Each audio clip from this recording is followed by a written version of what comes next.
Hello guys, good morning. This morning guys, share ko sa inyo ang aking hibiscus Taiwan na pinching forest.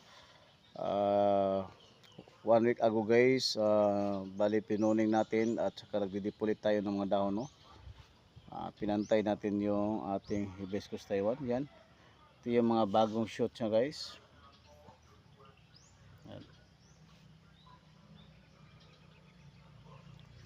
Bali yung sa ilalim guys, hindi pa natin na landscape no. Yan, bali kinuha talaga natin yung mga roots guys, yung sa itaas. Bali lininis natin. Yan.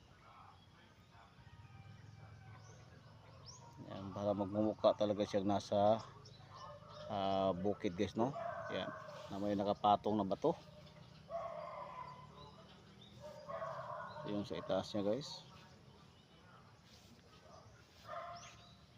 Itong hibiscus Taiwan ko guys is from cuttings.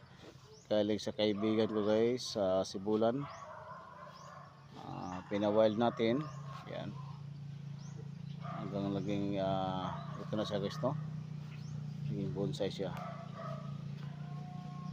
Bali almost 5 years na to guys.